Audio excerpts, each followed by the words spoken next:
Hello everyone, I am Muskan Vaishnav and I welcome you all on our YouTube channel। तो आज हम जो हमारा फर्स्ट पार्ट था उससे आगे कंटिन्यू करेंगे some basic concepts of chemistry का सेकंड पार्ट, जिसमें हम सबसे पहले सीखेंगे प्रॉपर्टीज ऑफ मैटर के बारे में। Then what is properties? Every substance has unique properties which differentiate them from others. हर किसी मैटर की या फिर सब्सटेंस की अपनी प्रॉपर्टीज होती है जो उसे किसी और सब्सटेंस से डिफरेंशिएट करती है। यहाँ पे हमारे पास दो टाइप की प्रॉपर्टीज है, first one is physical properties and second one is chemical properties. Then what is physical properties? Physical properties are those properties which can be measured or observed without changing the identity or the composition of the substance। वो properties जो हम matter की identity या फिर उसके composition को change किए बगैर ऑब्जर्व करते हैं, उन प्रॉपर्टीज को हम कहते हैं physical properties. Examples: colour, order, boiling point, melting point etcetera. अब यहाँ पे जो एग्जाम्पल्स हैं, जैसे कलर है वो हम किसी भी मैटर को देख के बता सकते हैं कि उसका कलर कैसा है। ऑर्डर भी हम बता सकते हैं कि उसकी स्मेल कैसी है। लेकिन जो ये boiling point and melting point है, ये फिजिकल प्रॉपर्टीज कैसे है? हम सिर्फ उस मैटर को देख के तो नहीं बता सकते कि हमारा बॉइलिंग पॉइंट क्या होगा उस मैटर का या फिर मेल्टिंग पॉइंट क्या होगा। तो ये दोनों फिजिकल प्रॉपर्टीज कैसे है वो देखते हैं। जैसे हमने लिया पानी लिया, ठीक है, उसका जो केमिकल कॉम्पोजिशन है वो क्या होता है? H2O। तो जब हमने पानी लिया तो वो H2O कौन से स्टेट में था? लिक्विड स्टेट में। ओके, जब हम इसको क्या करेंगे? बॉईल करेंगे। जब हम इसको हीट देंगे तब ये बॉईल होगा तो ये किस में कन्वर्ट हो जाएगा? गैस स्टेट में। अब जब ये जो वाटर लिक्विड स्टेट से गैस स्टेट में कन्वर्ट हुआ तो क्या इसका केमिकल फॉर्मूला चेंज हुआ? केमिकल फॉर्मूला तो चेंज नहीं हुआ ना। जो पहले H2O था वो बाद में भी H2O ही है। इसी वजह से जो बॉइलिंग पॉइंट एंड जो मेल्टिंग पॉइंट या फिर फ्रीजिंग पॉइंट, जो ये सारी टर्म्स होती है वो क्या होती है? Physical properties। And second one is chemical properties। A chemical property is a characteristic of a particular substance that can be observed in a chemical reaction। Chemical properties को ऑब्जर्व करने के लिए हमें या तो केमिकल रिएक्शन या फिर chemical test perform करना होता है। कैसे? जैसे एग्जांपल देखो कि क्या है? Acidity, basicity, toxicity, reactivity etcetera, ये सारी क्या है? Chemical properties. अब हमें इनको ऑब्जर्व करने के लिए केमिकल रिएक्शन क्यों करनी पड़ती है? अब देखो, जैसे हमारे पास एक सॉल्यूशन है, क्या हम उसको सिर्फ देख के बता सकते हैं कि वो एसिडिक नेचर का या फिर बेसिक नेचर का है? अब इसकी ये केमिकल प्रॉपर्टीज जानने के लिए हमें उसके पीएच वैल्यू को चेक करना पड़ेगा कि वो नेचर में कैसा है। अगर पीएच वैल्यू 7 से कम आएगी तो वो एसिडिक नेचर का हो जाएगा और अगर 7 से ज़्यादा आएगी तो वो बेसिक नेचर का हो जाएगा। तो ऐसे तो ये क्या था? ये केमिकल टेस्ट था। तो इसी वजह से जो केमिकल प्रॉपर्टीज होती है उसको ऑब्जर्व करने के लिए हमें केमिकल रिएक्शन या फिर केमिकल टेस्ट को परफॉर्म करने की जरूरत पड़ती है। अब ये तो थी फिजिकल एंड केमिकल प्रॉपर्टीज, लेकिन मैटर की कुछ ऐसी प्रॉपर्टीज भी होती है जो क्वांटिटेटिव नेचर की होती है, जैसे लेंथ, एरिया, वॉल्यूम। ये सारी कैसे नेचर की होती है? क्वांटिटेटिव नेचर की होती है। अब जो ये प्रॉपर्टीज है इसको रिप्रेजेंट करने के लिए हमें एक नंबर और एक यूनिट की जरूरत पड़ती है। अब वो कैसे पड़ती है? जैसे कि हमने बात की, एक बुक है हमारे पास, उसकी हमें लेंथ कैलकुलेट करनी है। जब हमने उसकी लेंथ को कैलकुलेट किया तो हमने एज ए एग्जाम्पल हमने बोला कि वो कितने 12 सेंटीमीटर की है। ओके, तो जो यहाँ पे जो लेंथ है बुक की, जो 12 है, वो किसको रिप्रेजेंट कर रहा है? नंबर को। और जो सेंटीमीटर है वो किसको रिप्रेजेंट कर रहा है? यूनिट को। तो इन्हीं फिजिकल क्वांटिटीज को मेजर करने के लिए हमारे पास यहाँ पे क्या है? दो सिस्टम है, two system of measurements. First is the English system and second one is the metric system. यहाँ पे जो इंग्लिश सिस्टम है उसके अंदर जो मेजरमेंट होता है वो yards, inches, gallons and feet में होता है, और मैट्रिक सिस्टम में metre, centimetre, litre, kilometre etcetera इन सब में होता है। जो सेकंड जो सिस्टम है द मैट्रिक सिस्टम, वो डेसिमल सिस्टम के ऊपर बेस्ड होता है, और जो सेकंड जो सिस्टम है ये इजी होता है यूज करने में। अब ये इजी कैसे होता है? क्योंकि ये डेसिमल सिस्टम पे बेस्ड है। अब डेसिमल सिस्टम पे बेस्ड है तो वो इजी कैसे हो गया? तो इसका भी एक एग्जांपल देखते हैं कि जैसे आपको पता होगा कि 1 मीटर में 100 सेंटीमीटर होते हैं एंड 1 इंच में 2.54 सेंटीमीटर होता है। अगर मैं आपको कहूँ कि मेरे को 5 इंच की वैल्यू बताओ, तो आप क्या करोगे? 5 को 2.54 से मल्टीप्लाई करोगे, तो उसको मल्टीप्लाई करने के लिए आपको क्या लगेगा? थोड़ा सा टाइम लगेगा। लेकिन अगर मैं आपको कहूँ कि 1 मीटर है वो मेरे को 5 मीटर की वैल्यू बताओ, तो आप क्या करोगे, सिर्फ देखते ही बता दोगे कि मैम 5 मीटर की, अगर 5 मीटर को आपको सेंटीमीटर में बताना है तो it is easy, it is 500 centimetre. तो क्या हो गया, ये थोड़ा इजी हो गया, कैलकुलेशन हमारे लिए इजी हो गई। इसी वजह से जो सेकंड जो सिस्टम है वो हमारा क्या है, कन्वेंट नेचर का है, इजी है, हम इसको आसानी से यूज कर सकते हैं। अब हमारे पास यहाँ पे 2 सिस्टम थे मेजरमेंट के लिए, लेकिन इसके बावजूद भी साइंटिस्ट ने एक और सिस्टम को स्टेबलाइज किया। कौन सा, कॉमन स्टैंडर्ड सिस्टम। वो क्यों किया, क्योंकि जो ये दोनों सिस्टम है, जो इंग्लिश सिस्टम है वो वर्ल्ड के कुछ पार्ट्स में यूज होता है, जो मैट्रिक सिस्टम है वो वर्ल्ड के अदर पार्ट्स में यूज होता है। तो इसी वजह से जो साइंस का जो सर्कल है, पूरा जो फील्ड है, उसके अंदर क्या आ रही थी, मतलब एरर्स, जैसे कहीं पे कुछ और वैल्यूज, कहीं पे कुछ और वैल्यूज। इसी वजह से जो साइंटिस्ट थे उस टाइम पे, उन्होंने क्या किया कि एक नया ही सिस्टम लॉन्च किया, जो क्या था, कॉमन स्टैंडर्ड सिस्टम। कब, 1960 में। ओके, उन्होंने 1960 में एक नया सिस्टम स्टेबलाइज किया, कॉमन स्टैंडर्ड सिस्टम, जिसको हम क्या कहते हैं, the international system of unit, which is SI system. It was stabilized in 1960 by the 11th Conference on Weights and Measures। 1960 में जो 11th कॉन्फ्रेंस हुई थी वेट्स एंड मेजर्स में, उस कॉन्फ्रेंस में जो ये कॉमन स्टैंडर्ड सिस्टम है उसको स्टेबलाइज किया गया था। अब जो ये SI सिस्टम होता है उसके अंदर 7 बेसिक यूनिट्स होती है, उसके बारे में देखते हैं। The SI system has 7 basic units. SI system में 7 बेसिक यूनिट्स होती है। उन्हीं 7 यूनिट्स के बारे में पढ़ते हैं। यहाँ पे हमारे पास क्या, एक टेबल है जिसके फर्स्ट कॉलम में फिजिकल क्वांटिटीज, सेकंड में सिंबल फॉर क्वांटिटी, थर्ड में name of SI unit and fourth में symbol for SI unit. First physical quantity is length, its symbol small l and its SI unit meter and symbol for its SI unit small m. Second physical quantity mass, symbol for quantity small m, name of SI unit kilogram and symbol for SI unit kg. Third physical quantity time, symbol for quantity small t, name of SI unit second and symbol for SI unit small s. Fourth, temperature, symbol for quantity capital T, name of SI unit Kelvin and symbol for SI unit K. Fifth, electric current, symbol for quantity capital I, name of SI unit ampere, symbol for SI unit capital A. Amount of substance, symbol for quantity small n, name of SI unit mole and symbol for SI unit मोल। अब यहाँ पे जो amount of substance में name of SI unit में यहाँ पे क्या है, MOLE, मोल, लेकिन इस मोल के जो सिंबल है वो क्या है, MOL। इसके नाम में MOLE आता है लेकिन इसके सिंबल में सिर्फ MOL, मोल।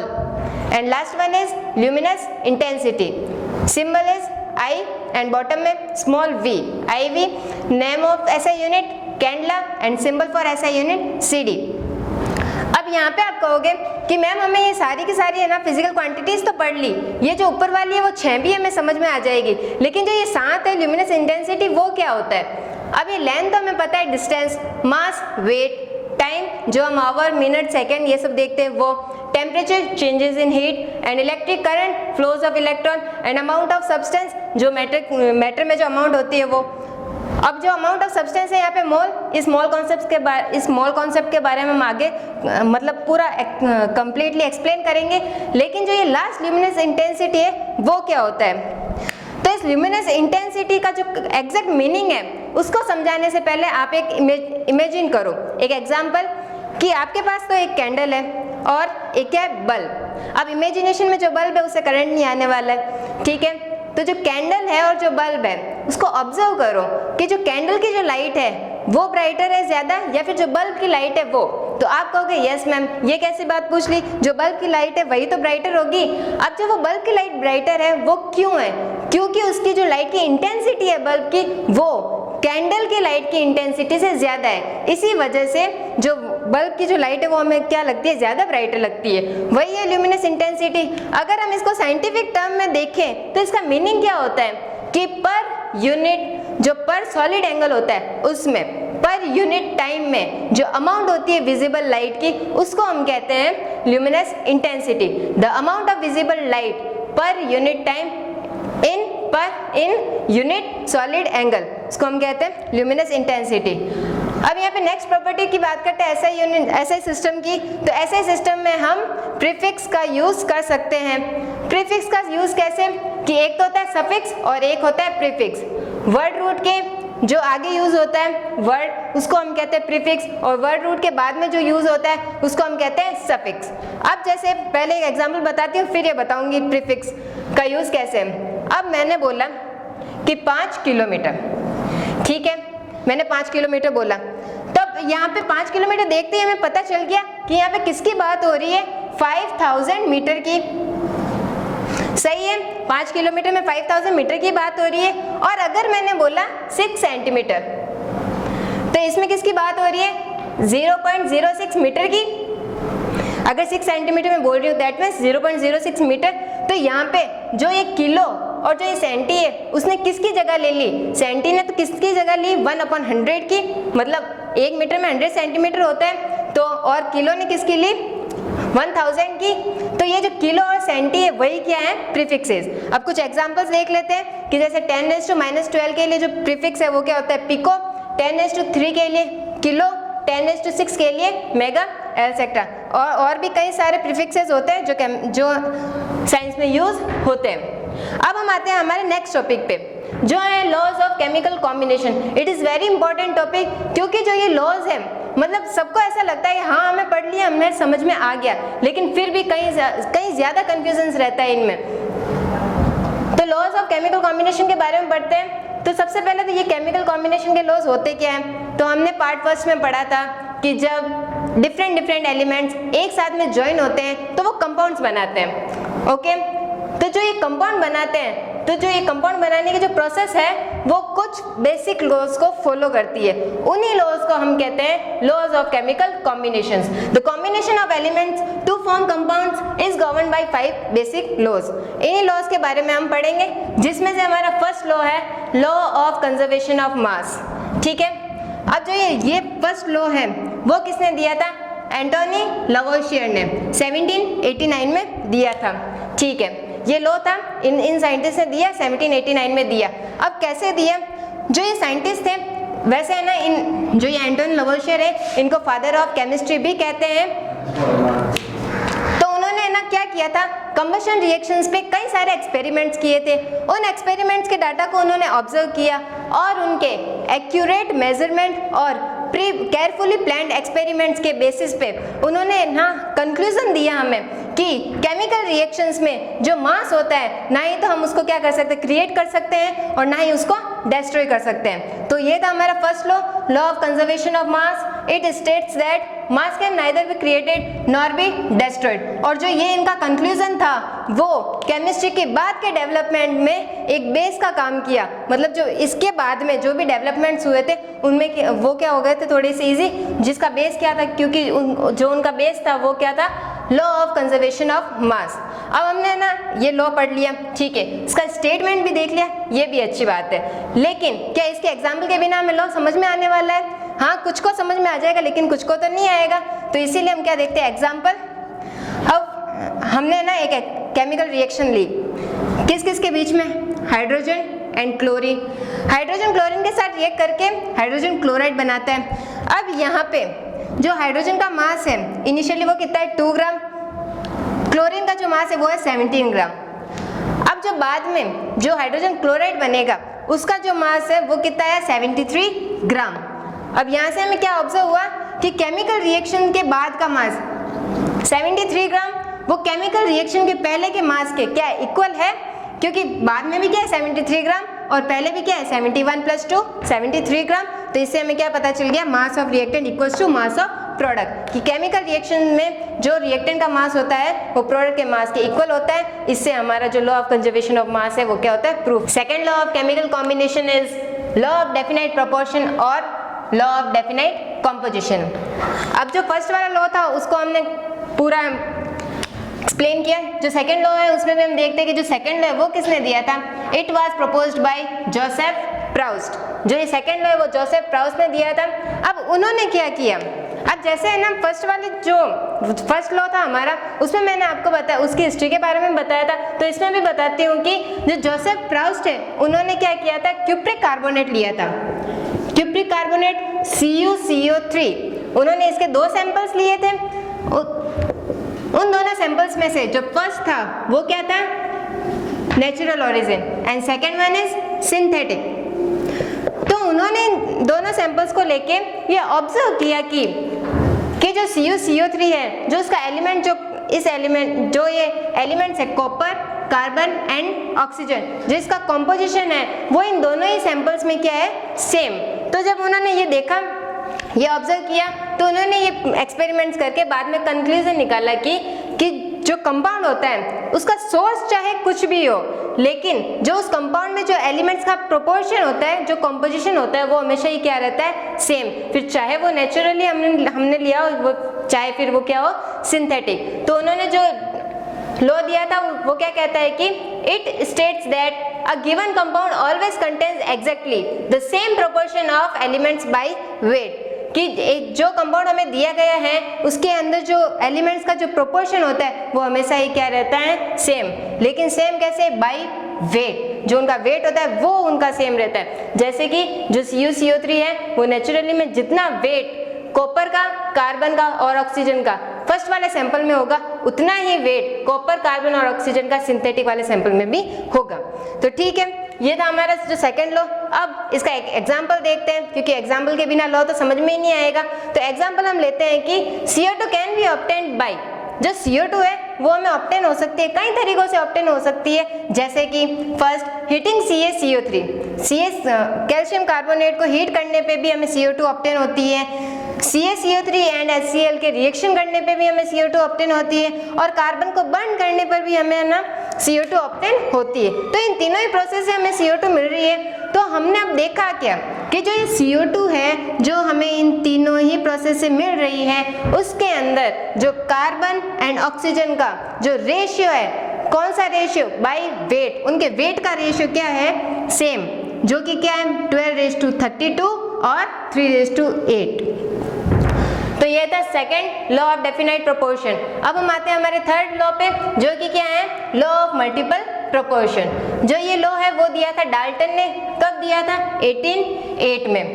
अब ये जो मल्टीपल प्रोपोर्शन है वो लॉ हमें क्या कहता है कि according to this law, if two elements can combine to form more than one compound, the masses of one element that combine with a fixed mass of other element are in the ratio of small whole numbers। अब आप कहोगे कि ma'am आपने ये law तो बता दिया, लेकिन इसको पढ़ के तो ऐसा लग रहा है कि ये लॉ जो है बहुत ज्यादा कॉम्प्लिकेटेड है, लेकिन ऐसा नहीं है, क्योंकि जब हम इसको समझेंगे तो ये क्या है, बहुत ज्यादा इजी। तो इस जो ये लॉ है, जो इसका स्टेटमेंट समझाने से पहले मैं आपको क्या समझाऊंगी, एग्जाम्पल। तो एग्जाम्पल देखो, पहले एक है हमारे पास नाइट्रिक ऑक्साइड, सेकेंड कंपाउंड है हमारे पास नाइट्रोजन डाइऑक्साइड। ठीक है, नाइट्रिक ऑक्साइड में जो नाइट्रोजन का जो मास है वो कितना है, 14 ग्राम, और जो ऑक्सीजन का जो मास है वो कितना है, 16 ग्राम। ठीक है, जो सेकंड कंपाउंड है नाइट्रोजन डाइऑक्साइड, उसके अंदर नाइट्रोजन का जो मास है वो क्या है, 14 ग्राम, और जो ऑक्सीजन का जो मास है वो कितना है, 32 ग्राम। यहाँ पे जो नाइट्रोजन का जो मास है वो क्या है, फिक्स, सेम है दोनों में, इसमें भी 14 ग्राम और इसमें भी 14 ग्राम। लेकिन जो ऑक्सीजन का जो मास है वो किस में प्रेजेंट है, एक सिंपल रेशियो में। The masses of oxygen bears a simple ratio which is 16:32। अगर हम इसको सॉल्व करेंगे तो हमारे पास क्या आएगा, 1:2। तो ये 1:2 क्या है, एक सिंपल रेशियो है।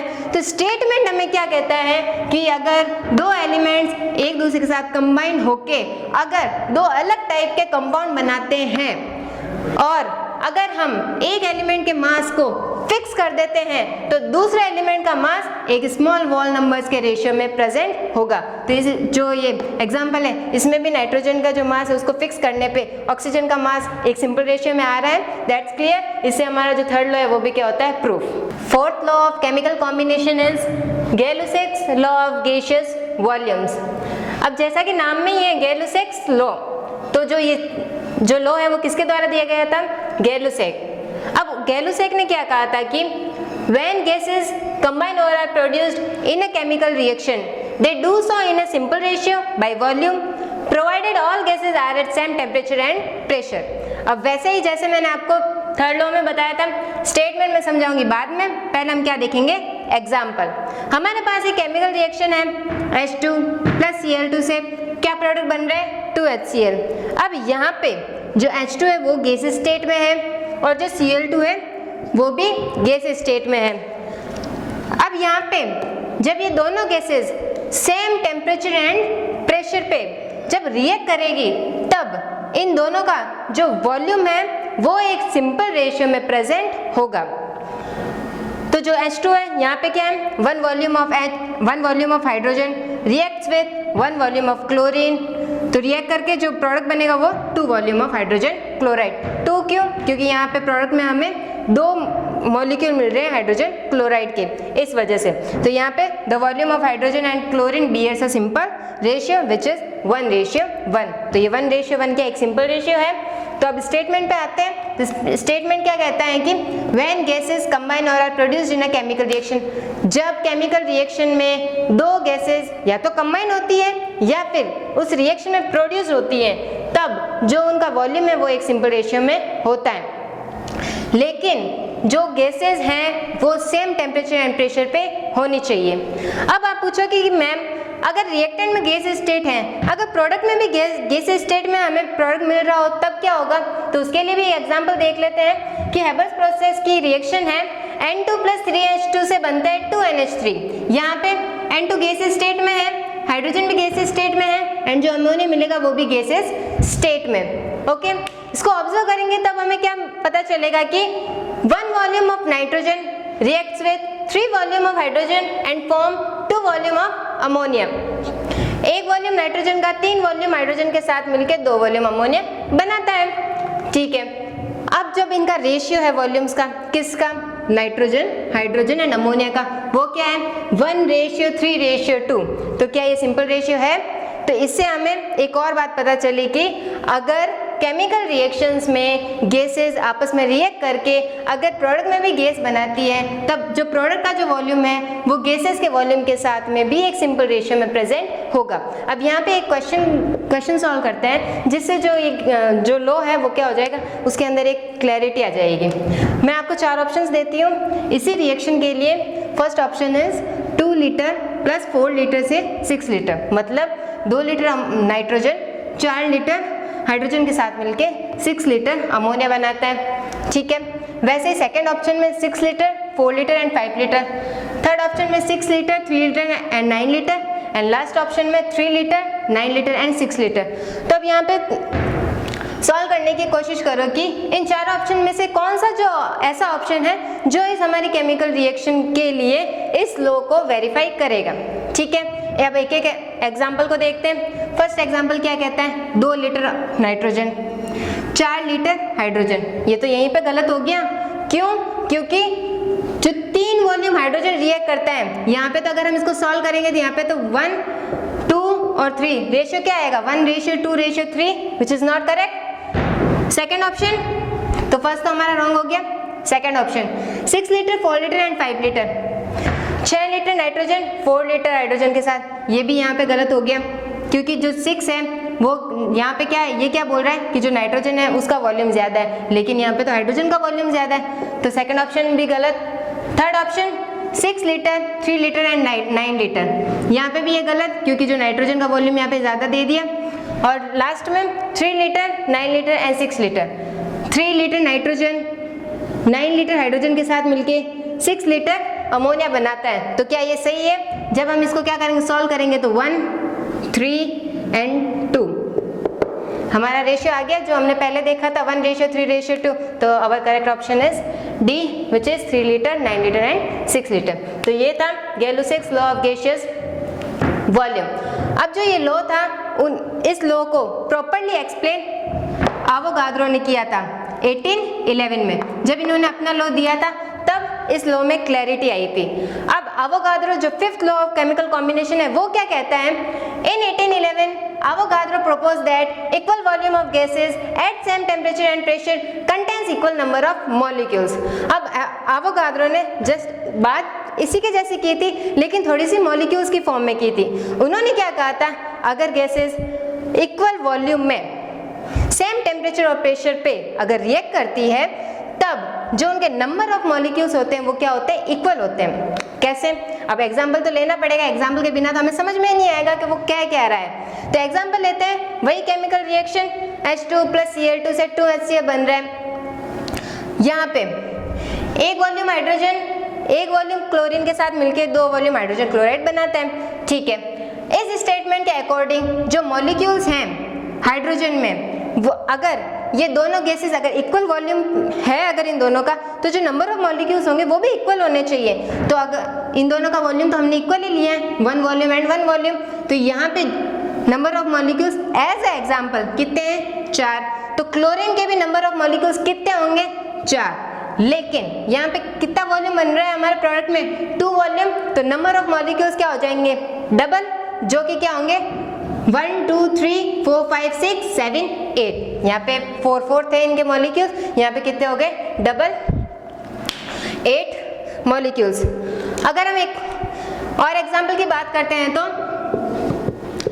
H2 2H2 + O2 से बनता है 2H2। यहाँ पे 2 वॉल्यूम हाइड्रोजन 1 वॉल्यूम ऑक्सीजन के साथ मिलके 2 वॉल्यूम H2O बनाता है। अब यहाँ पे अगर हम मॉलिक्यूल्स की फॉर्म में बात करें तो हम क्या कहेंगे कि इसके अंदर अगर 2x मॉलिक्यूल प्रेजेंट होंगे तो x के अंदर x मॉलिक्यूल प्रेजेंट होंगे एंड H2O में भी 2x मॉलिक्यूल प्रेजेंट होंगे। तो ये था सेकंड एग्जांपल। अब जो ये आवागाद्रो ने जो ये स्टेटमेंट दिया था, उसके लिए उन्होंने सबसे पहली बात ये एज्यूम की थी, मतलब उन्होंने पहले ये बताया था कि जो मॉलिक्यूल्स होते हैं वो पॉलीएटॉमिक होते हैं, ठीक है। अब अभी हमें जब बता रहे हैं कि मॉलिक्यूल्स पॉलीएटॉमिक होते हैं, तो ये तो समझना बहुत इजी है क्योंकि हमें पता है कि मॉलिक्यूल्स पॉलीएटॉमिक होते हैं। लेकिन सोचो जरा कि क्या उस टाइम 1811 के टाइम क्या ये समझना आसान था कि जो मॉलिक्यूल्स होते हैं वो पॉलीएटॉमिक होते हैं। इसी वजह से जो अदर साइंटिस्ट थे जैसे कि डाल्टन और भी कई सारे साइंटिस्ट थे, उन्होंने क्या कहा कि जो एटम्स होते हैं वो आपस में कंबाइन होते ही नहीं है, और जो डाई एटॉमिक की बात, जो पॉलीएटॉमिक की बात जो आवागाद्रो कर रहा है वो तो बिल्कुल एग्जिस्ट ही नहीं करती। इसी वजह से आवागाद्रो का जो ये एक्सपेरिमेंट था, जो ये काम था, इसको क्या ज़्यादा सपोर्ट नहीं मिला। और उस टाइम पे जो इनका जो एक्सपेरिमेंट है वो जनरल डे फिजिक्स में पब्लिश किया गया था।